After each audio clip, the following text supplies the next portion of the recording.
Hey, morning everyone, beautiful day. We're gonna head down. It's kitchen time. We need to get in and have a look at fixing that kitchen.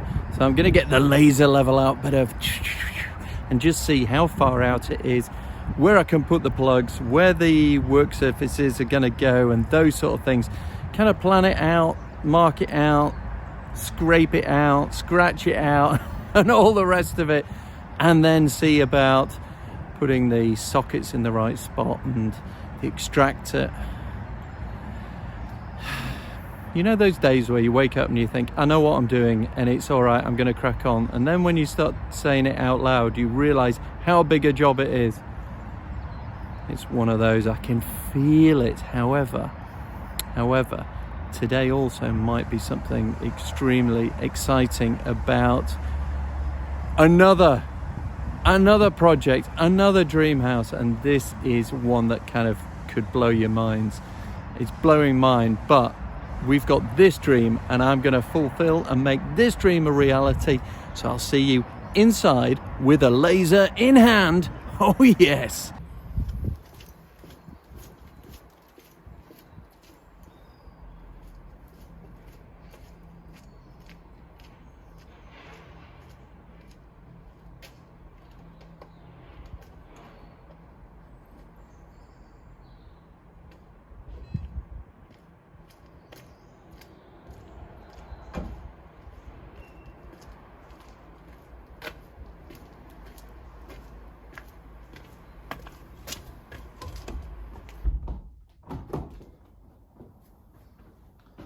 Hello, house.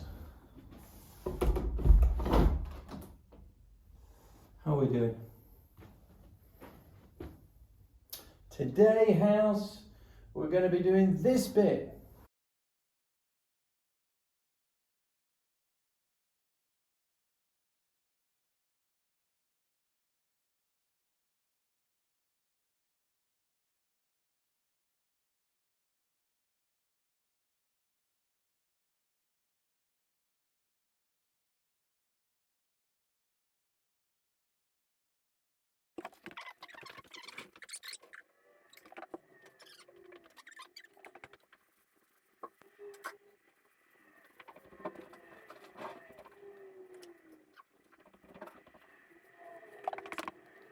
So we've cleared it up. I told you we'd get the laser out, and we're just wondering about the visuals on the fireplace, because if we have a look at it, it doesn't look right. It really looks to come down like that. Cooker and hob, you want it to be flat. You don't want everything to slop out of the pans. So we need to do something about that. And what we're thinking is, if we just take a section out here, just shave it out, grind it out or whatever, then it would have a visual of kind of down and up, and I think it would work. So that's what we're thinking at the moment.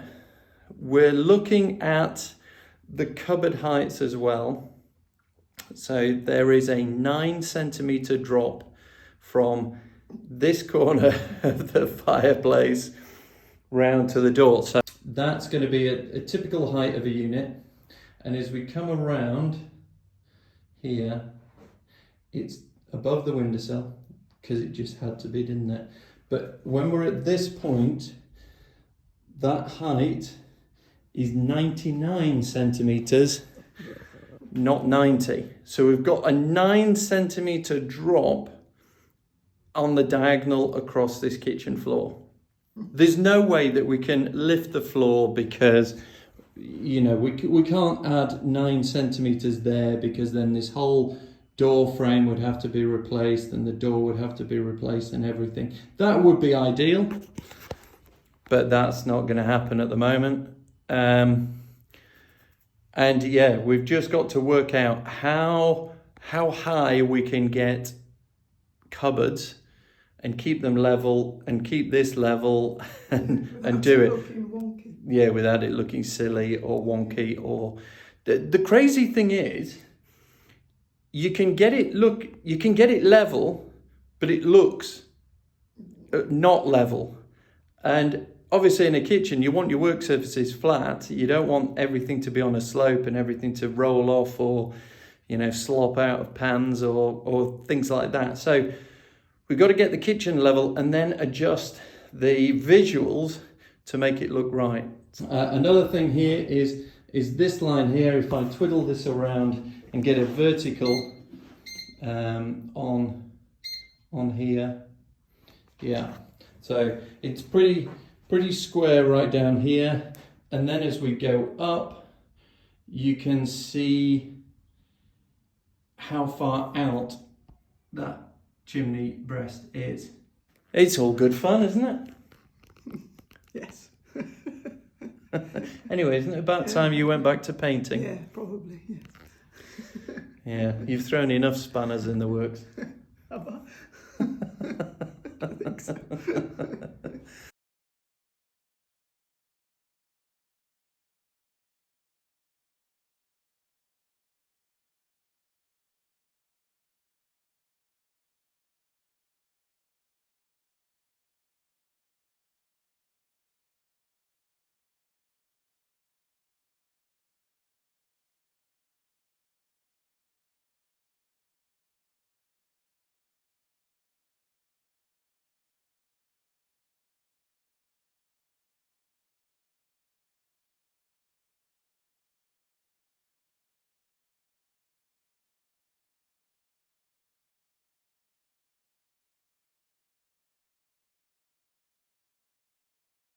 We've moved on from the kitchen, obviously, because we do lots of things all at once.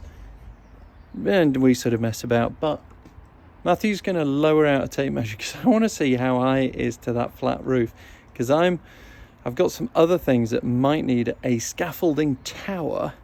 And I'm just thinking it could be useful to get one here and put the tower up against here. We can do pointing, we can do, you know, cleaning of stuff. We can go up and do, you know, check the roof ourselves. So here we go. Right. Yeah, pull it up. There's quite a bit of slack. So he's just winding one out. Tell me when. Slow. A little bit more. Stop. Down a fraction. Right. I've got my foot on it. What are you up to there? Just do it to the window frame and then get the other one to measure the last bit. 30 feet. Hang on, you got a load of slack here. Right, what are you to the bottom, to the top of that window frame?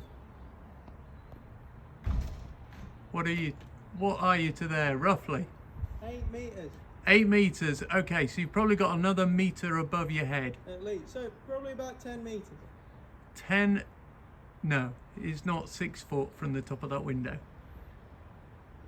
It's not a short amount. No, we'll get the tape measure and just touch Well, look, the gutter. Look, have you got it? Yeah. It's quite high. It's ridiculously high. I've just got a little face there. Yeah. Yeah. Okay. Did you say it was? Best part of 9 meters. At least. I'll be sending you up. Yeah. I'm only insured up to 10. Are you? Yeah. There you go. Oh, that's good. Yeah. All right. Thank you. About 9 meters to that flat roof. That is pretty high. If you get a tower that was kind of a meter beyond, then you can get there and you've got your guardrails and you can climb up and you could do it.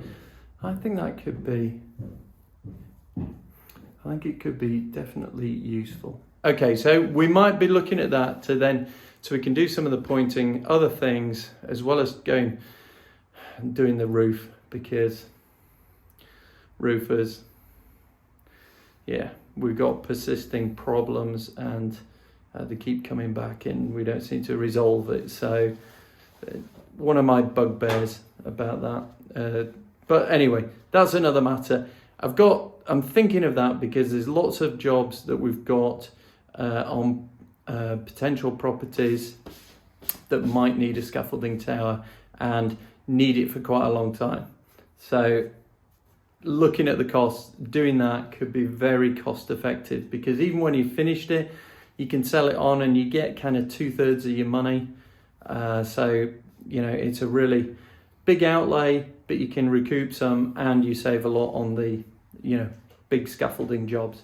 That's not to say that's the perfect solution, but that's what I'm thinking at the moment. Anyway, we're going off now that Matthew's here with the van, we're going off to get some skirting board so we can do some more of the finishing touches and get things done. So we're out of here. All right, cool.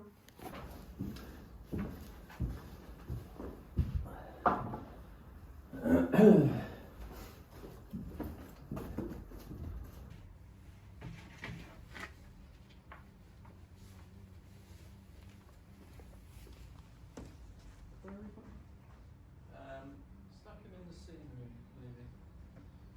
Just lean him against, or take it up.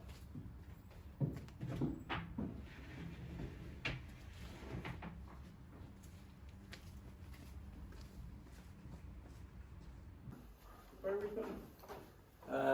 Stuck him in the sitting room, maybe. Just lean him against, or take it up.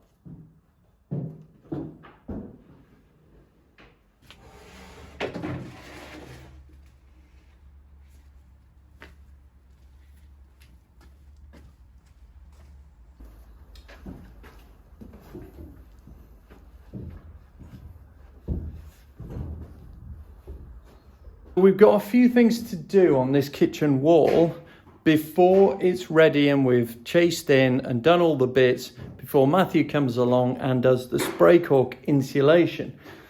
One of the issues we've got is we need to have some sort of extraction here to take obviously smells and stuff out of the kitchen.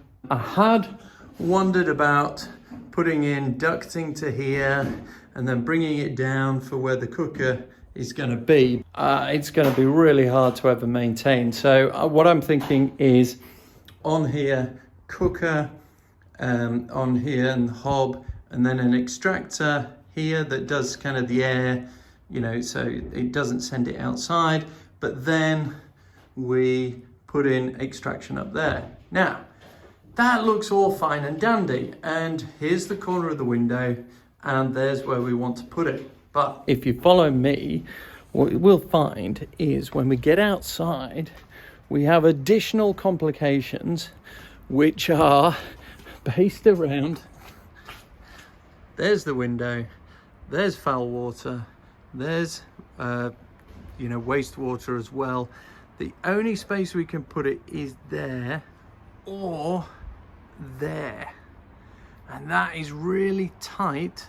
And that means, so that one's tight, and that one means it comes out in the middle of the window, in the middle of the wall. So we're looking at this strange sort of thing where I've got to try and get power to it as well as make it work. So on this window into the corner, we've got effectively the foul water coming down about here, and we've got wastewater coming down about here. So we could just fit it there, or we could fit it there. What we'd like to do is have some cupboards just going in this sort of recess area by the chimney, put some cupboards in there, and I don't really want a fan, an extractor fan there. I'd like it above the cupboard. So it means we need a bit of, it's gonna be a tight fit, and I think it will look better if we get it in that top corner, away from everything. The wall cupboards would be underneath it. You wouldn't really see it. It would still extract the volume of air that we would hopefully have done. If we've got a cooker hood over here, the air has been filtered through those charcoal type filter things anyway. So then it's just extracting that air out of this kitchen area. So I'm hoping that that will do it.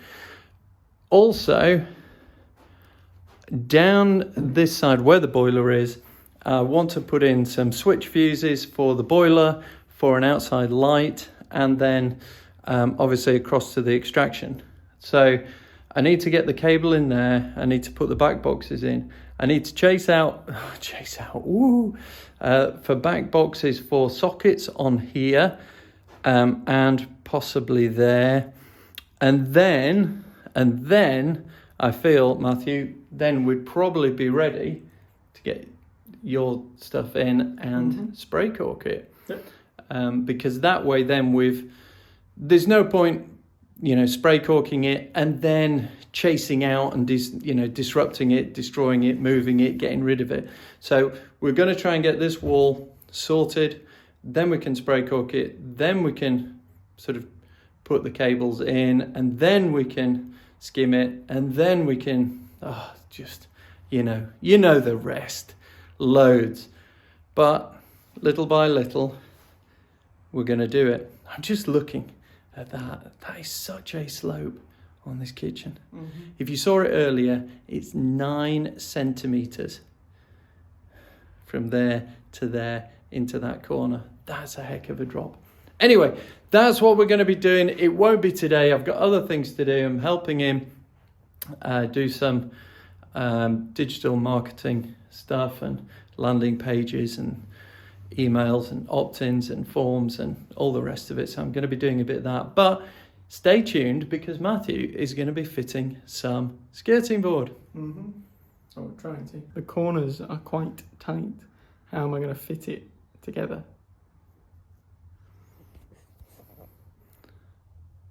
I don't know. What do you mean quite tight? Well, look, because it's... Okay, let's go have a look. See what he's up to. Because I've only done it where, like on these ones, it's not a 45-degree cut. It's one that's straight and then another one that kind of leans onto it. Yeah. But with these, it's all 45-degree cuts, and there's 3. Yeah. So do I put that one in first, and then the 2 sides, or the sides, and then try and push that one in? Do it without screwing it in first. Do they all fit? So if you dropped it down vertically... I'm going to have to chisel away a hell of a lot of plaster first. You can see how much it curves in at the bottom. Yeah. So we'll leave you with that. Yeah. We'll see you later, folks, as we escape to the dream house. Oh yes, Matthew, you with us? Yeah.